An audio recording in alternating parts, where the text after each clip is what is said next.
গৰুক লৈ ন কম্প্ৰমাইজ।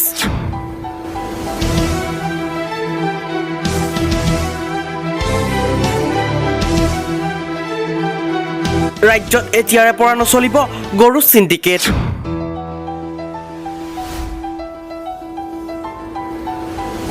গৰু চোৰক লৈ কঠোৰ হোৱাৰ নিৰ্দেশ মুখ্যমন্ত্ৰী ডক্টৰ হিমন্ত বিশ্ব শৰ্মাৰ।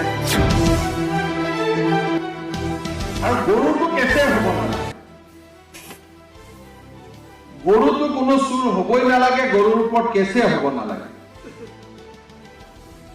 মই আপোনালোকক বুজাই দিছো যে গৰু কেছে হব নালাগে।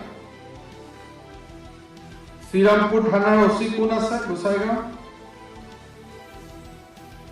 ধুবুৰীত কোন অচি আছে? ছাগলীয়া। গৰু সোমাবই নালাগে, একদম কোনো গৰু সোমাব নালাগে। গৰু যোনে লাগে তাক খেদি ধৰিব লাগে, ঠিক আছে? আৰু আমাৰ ভিতৰতো যি গৰু চুৰি হয়, লোকেলি গৰু চুৰি কৰি যি বিজনেছ হয়, প্ৰত্যেকজন অচিয়ে ৰাখিব। মই গৰুৰ চাৰ্জশ্বিটলৈকে মই যোৱাই নাই, কাৰণ গৰু একো হবই নালাগে।